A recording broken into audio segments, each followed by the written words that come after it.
আসসালামু আলাইকুম everyone, welcome back to new blog. So today আমরা এই দুইটার মধ্যে কম্পারিজন ভিডিও করব। সো দেখতেই পাচ্ছেন আমার কাছে এক পাশে আছে R15 ভার্সন 3 আর আরেক পাশে R15 ভার্সন 4। এখন এটার মধ্যে যেগুলো ডিফারেন্ট আছে সো আমরা এটা চেক আউট করব। আর মেইন কথা হলো আমি এখন পর্যন্ত R15 ভার্সন 4টা এখনও চালাই নেই, যদিও ভার্সন 3 সম্পর্কে আমার মোটামুটি আইডিয়া আছে, তবে অত ভালো মতো না, কারণ আমি তো রেগুলার রাইডার না। সো ইয়াস, শুরু করা যাক। সো প্রথমে আসা যাক ডিজাইনের ব্যাপারে। সো এই হলো R15 ভার্সন 4, যেটার হেডমাস্টটা অনেকটা চেঞ্জ R15 ভার্সন 3 থেকে। But to be honest, personally আমার ভার্সন 3-র আগেরটাই মডেল মানে জোস লাগতো যদি এখানে একটা উইংলেট লাগানো হয়।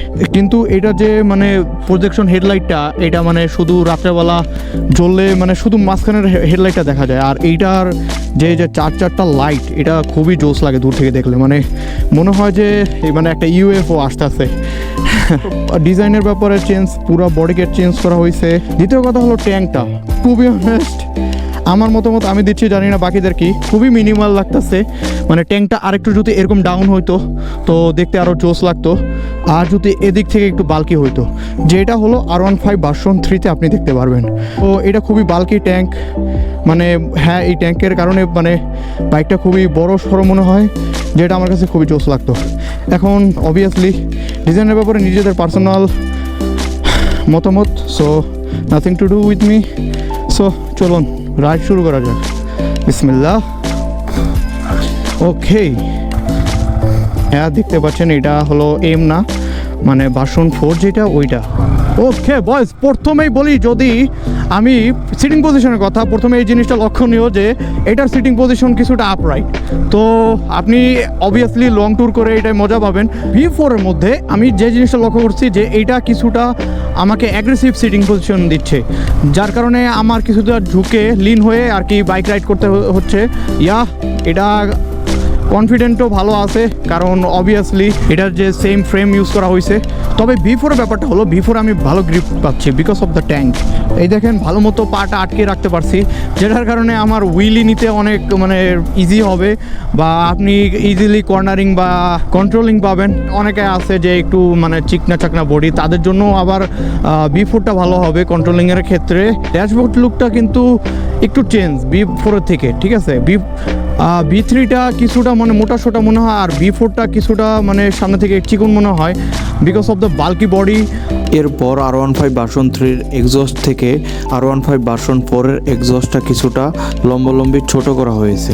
ভার্সন 3-র ব্যাক প্যানেলটা কিছুটা প্লেন শেপ ছিল, যেটা ভার্সন 4-এ এসে কার্ভ করে দেওয়া হয়েছে।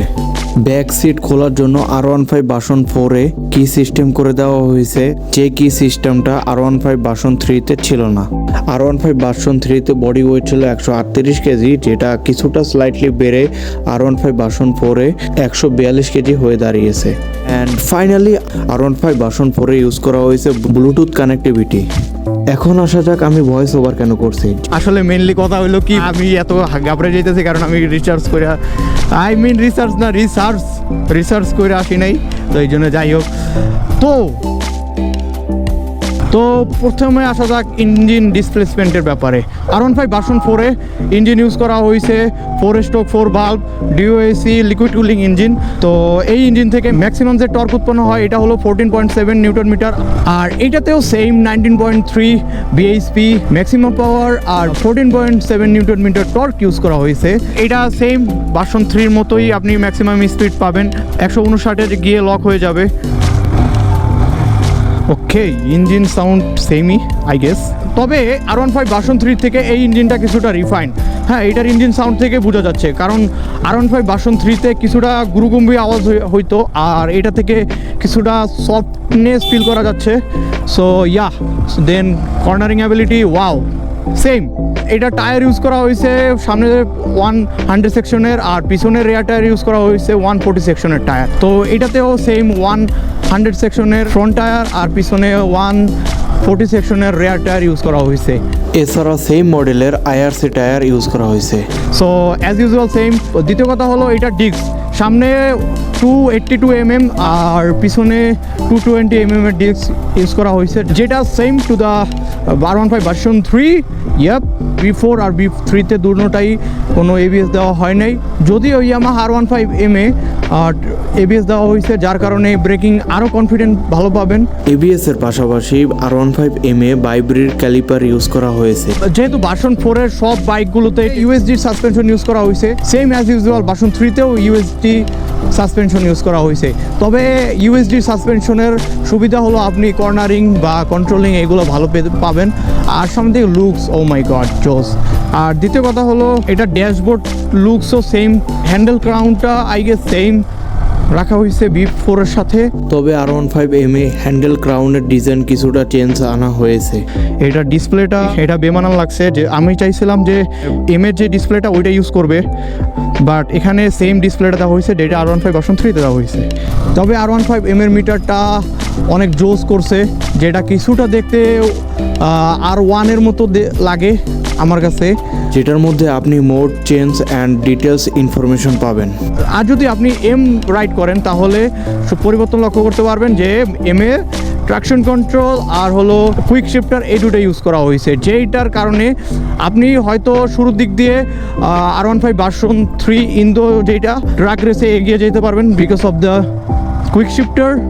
ইয়াপ, এছাড়াও same rear view mirror, same number plate holder, same tail light, same indicator, same riders footrest, same swing arm, same indication কি frame, same ground clearance and same seat height দেওয়া হয়েছে। তবে two be honest major কোনো পরিবর্তন এই মানে R15 version 3 আর version 4 এর মধ্যে করা হয় নাই, জাস্ট বডি কিটটা আর হলো ট্যাঙ্ক এইগুলো মানে লুকসের ব্যাপারটা শুধু পরিবর্তন করা হয়েছে। শুরুতে যখন ভার্সন 4 লঞ্চ করবে শুনছিলাম, আমি অনেক এক্সাইটেড ছিলাম যে হ্যাঁ একটা মানে সুন্দর ডিজাইনের একটা বাইক লঞ্চ করবে, বাট আমার